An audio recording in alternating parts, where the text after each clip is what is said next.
అందరికీ నమస్తే, నేను మీ తిరుపతి. తెలంగాణ ముఖ్యమంత్రి రేవంత్ రెడ్డి గారికి కాంగ్రెస్ పార్టీ నేతలు షాక్ల మీద షాక్లు ఇస్తున్నారు. ఓవైపు కాంగ్రెస్ పార్టీ ఎమ్మెల్యేలు గెలిచినటువంటి అనంతరం మొత్తం హైదరాబాద్లోనే ఉంటున్నారు. ఒక్కళ్ళు కూడా నియోజకవర్గాలకు పోయేటటువంటి పరిస్థితి లేదు. దాదాపు 64 మందిలో 34 మంది మాత్రమే వీళ్ళు కాన్స్టిట్యున్సీలో ఉంటున్నారు. మిగిలినటువంటి 30 మంది హైదరాబాద్ క్వార్టర్స్లోనే ఉంటున్నారు అనేది ఒక చర్చ అయితే నడుస్తున్నది. తర్వాత ఎమ్మెల్యేలు కూడా అవినీతికి పాల్పడుతున్నారు. చాలా మంది కాంట్రాక్టర్ల దగ్గర డబ్బులు వసూలు చేస్తూ ఉన్నారు, ఇసుక దందాలు చేస్తూ ఉన్నారు. కొంతమంది అయితే అవినీతికి పాల్పడుతున్నారు, మొత్తం భూములు కబ్జాలు పెడతా ఉన్నారు, ఇంకోటి దందాలు చేస్తున్నారు అనేటటువంటి ఒక చర్చ కూడా నడుస్తున్నది. ఈ నేపథ్యంలో కాంగ్రెస్ పార్టీకి సంబంధించిన సీనియర్ లీడర్, తెలంగాణ డిప్యూటీ ముఖ్యమంత్రి, ఆర్థిక శాఖ మంత్రి బట్టి విక్రమార్క పైన ఒక భయంకరమైనటువంటి వార్త సోషల్ మీడియాలో ప్రచారం అవుతున్నది. ఈ వార్త విన్న తర్వాత, చూసిన తర్వాత అసలు బట్టన్న ఇట్లా చేయడు కదా, నిజంగానే బట్టనకు తెలిసి ఇట్లా నడుస్తుందా, బట్టనకు తెలియకుండా ఇట్లా నడుస్తుందా, నిజంగానే బట్టన్న అవినీతికి పాల్పడుతుందా, నిజంగానే బట్టన్న 20% కమిషన్లు వసూలు చేస్తుందా, బట్టన్న సచివాలయంలో దందాకు పాల్పడుతుందా, బట్టి విక్రమార్కకి అంత సీన్ లేదు కదా, చేయలేడు కదా. ఎందుకంటే ఒక దళిత బిడ్డ, తర్వాత చాలా రోజుల తర్వాత అవకాశం వచ్చింది, కాంగ్రెస్ పార్టీ అధికారంలోకి వచ్చింది. అంత ఈజీగా బట్టన్న తప్పు చేసేటటువంటి వ్యక్తి కాదు. బట్టన్న ఎందుకు ఇట్లా చేస్తుంది అనేటటువంటి ఒక ఆలోచన మాత్రం మదిలో వచ్చింది. కానీ ఈ వార్త విన్న తర్వాత నిజంగానే బట్టి విక్రమార్క లేకపోతే బట్టి విక్రమార్క వాళ్ళ కుటుంబ సభ్యులు ఈ దందాలకు పాల్పడుతుర్రా, నిజంగానే ఈ అవినీతిలో బట్టి విక్రమార్క చేయి ఉందా అనేటటువంటి ఒక చర్చ మాత్రం సోషల్ మీడియాలో ప్రధానంగా వినబడుతున్నది. అసలు బట్టి విక్రమార్క పైన ఉన్నటువంటి ఆరోపణలు ఏంది, బట్టి విక్రమార్క పైన సోషల్ మీడియాలో వస్తున్నటువంటి కథనాలు ఏందనేది చాలా బ్రీఫ్ గా మనం డిస్కస్ చేసి, ఒక పేపర్లో భయంకరమైనటువంటి వార్త వచ్చింది. ఆ పేపర్లో వార్త ఇప్పుడు మొత్తం సోషల్ మీడియాని షేక్ చేస్తున్నది. చాలా మంది నాకు వాట్సాప్ లో పంపిస్తున్నారు, అన్న ఈ వార్త నిజమేనా, ఇది సోషల్ మీడియాలో వైరల్ అవుతా ఉన్నది, నిజంగానే బట్టి విక్రమార్క 20% కమిషన్లు వసూలు చేస్తుందా, ఏది కాంట్రాక్టర్లు ఎవరైతున్నారో కొంతమంది కాంట్రాక్టర్లు వాళ్ళ భూములు కుదోబెట్టిరు, వాళ్ళ ఇల్లులు కుదోబెట్టిరు, వాళ్ళ ఆస్తులు తాకట్టు పెట్టి వాళ్ళు 20 రూపాయల వడ్డీకి 10 రూపాయల వడ్డీకి పైసలు తెచ్చి కాంట్రాక్టర్లు కొంతమంది స్కూళ్ళు కట్టించిర్రు, రోడ్లు కట్టించిర్రు, కాలేజీలు కట్టించిర్రు, కొత్త భవనాలు కట్టించిర్రు, ఇంకొంతమంది అనేకమైనటువంటి అంశాలలో వాళ్ళు పాల్గొన్నారు. అలాంటి కాంట్రాక్టర్లు మా పెండింగ్ బిల్లులు మాకు ఇయ్యమని చెప్పి బట్టి విక్రమార్క డిప్యూటీ ముఖ్యమంత్రి, ఆర్థిక శాఖ మంత్రి దగ్గరికి పోతే బట్టి విక్రమార్క 20% ఇది కమిషన్ వసూలు చేస్తున్నాడు. మీకు పెండింగ్ బిల్లులు రావాలంటే దాంట్లోకి 20% మాకు ఇవ్వాల్సిందే, 20% మాకు ఇస్తేనే మిగతా డబ్బులు మీకు ఇస్తామని చెప్పి బట్టి విక్రమార్క వాళ్ళ టీం, అంటే బట్టి విక్రమార్క కుటుంబ సభ్యులు దీంట్లో పాల్గొంటా ఉన్నారు అనేది ఒక చర్చ నడుస్తున్నది. అంటే ఈ దందా ఏంది మళ్ళా? ఇప్పుడు ఇంకోటి ఏంది, బట్టి విక్రమార్కకు తెలిసే జరుగుతుందా, తెలియకుండా జరుగుతుందా, బట్టి విక్రమార్కకి ఏమైనా సంబంధం ఉందా అనేది భయంకరంగా వినబడుతున్నటువంటి ఒక చర్చ. అయితే కొంతమంది కాంట్రాక్టర్లు ఏం చెప్తున్నారు అంటే, లేదు బట్టి విక్రమార్క వాళ్ళ కుటుంబ సభ్యులే మా దగ్గర డబ్బులు అడిగిర్రు, మేము ఇయ్యలేదు, మా దగ్గర 1 రూపీ కూడా కమిషన్ తీసుకోకుండా మా బిల్లులు మాకు ఇయ్యాలి అని చెప్పి కొంతమంది కాంట్రాక్టర్లు చెప్తున్నటువంటి మాట. ఇవన్నీ నేను చెప్తున్నటువంటి అంశం కాదు, పక్క ఆధారాలతోటి ఈ వీడియో చేసినటువంటి కార్యక్రమం చేస్తా ఉన్నా. ఆ ఆధారాలు ఒకటే, తెలుగు స్క్రైబ్ అనేటటువంటి ఒక పేపర్ లో భయంకరమైనటువంటి వార్త సర్క్యులేట్ అవుతున్నది. ఈ తెలుగు స్క్రైబ్ అనేటటువంటి ఈ ఛానల్ బీఆర్ఎస్ పార్టీకి సంబంధించి ఒక సపోర్టివ్ ఛానల్, ఇది కాంగ్రెస్ పార్టీకి కొంత వ్యతిరేకంగా ఉన్నటువంటి ఛానల్. ఈ తెలుగు స్క్రైబ్ లో ఈ వార్త చక్కర్లు కొడుతున్నది. అంటే వాస్తవానికి ఏదైనా కూడా తెలుగు స్క్రైబ్ అనేటటువంటి ఛానల్ కొన్ని కీలకమైనటువంటి అంశాలను తెరపైకి తీసుకొచ్చినది. కాబట్టి ఇది కూడా తెరపైకి తీసుకొచ్చేసరికి నిజంగానే కావచ్చు.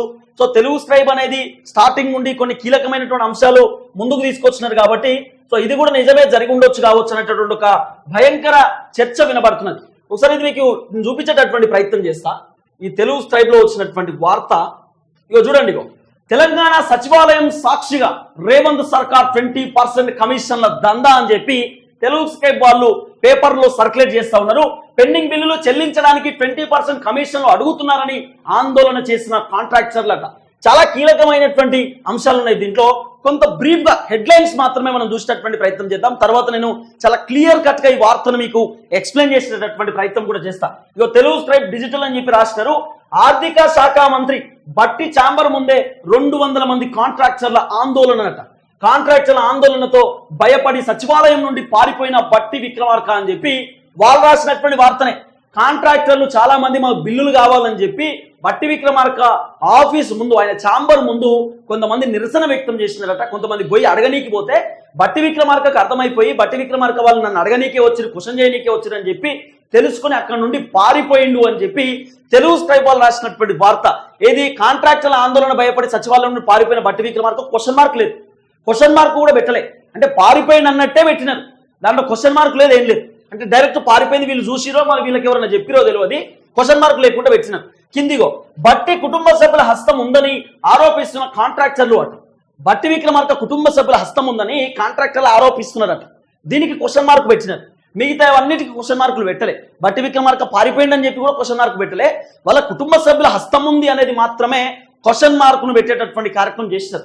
కింద ఇంకోటి, పెండింగ్ బిల్లులు ఎటువంటి కమిషన్లు లేకుండా చెల్లించాలని డిమాండ్ చేస్తున్న కాంట్రాక్టర్లు అనేది ఇంకో కీలకమైనటువంటి అంశం.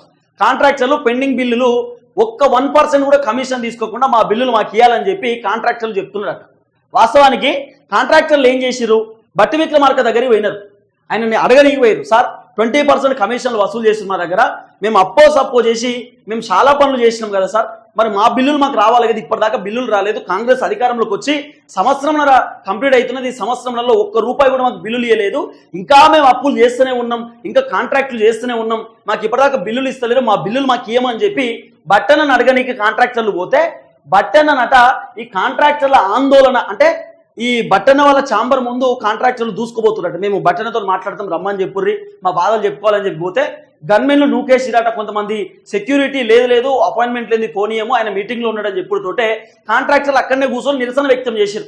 బట్టి విక్రమార్క ఏదో అంటారు కదా, బయటికి రావాలని ఏదో అంటారు కదా, అట్లా అంటుంటే బట్టనకు అర్థమైపోయి బట్టన అక్కడ నుండి ఎగ్జిట్ అయిపోయిండు, బట్టన వెళ్ళిపోయిండు అనేది వీళ్ళు రాసినటువంటి వార్త, వీళ్ళు కీలకంగా చెప్తున్నటువంటి ఒక అంశం.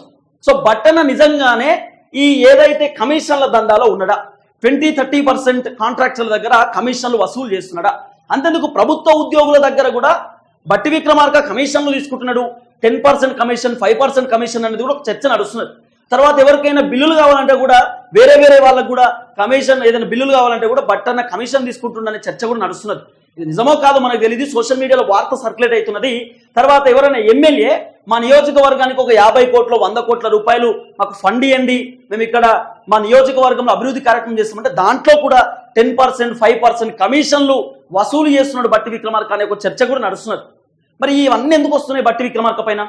నిజంగానే ఆయన వసూలు చేస్తుండా, నిజంగానే దందాలు చేస్తున్నా అనేటటువంటి ఒక పెద్ద క్వశ్చన్ మార్క్ వినబడుతున్నది. అయితే బట్టి విక్రమార్క పైన వస్తున్నటువంటి వార్తలు చూసి ముఖ్యమంత్రి రేవంత్ రెడ్డి కూడా షాక్ లో ఉన్నాడు అనేది ఒక చర్చ నడుస్తున్నది. ఇంకో 2-3 రోజుల తర్వాత బట్టి విక్రమార్కకి ఎక్స్ప్లెనేషన్ కూడా ఇవ్వమని చెప్పి కాంగ్రెస్ చెప్పబోతుందనే ఒక చర్చ కూడా నడుస్తున్నది. తర్వాత మీనాక్షి నటరాజన్ గారు కాంగ్రెస్ లో జరుగుతున్నటువంటి చిన్న విషయాలపైన ఆమె స్పందిస్తూ ఉంది.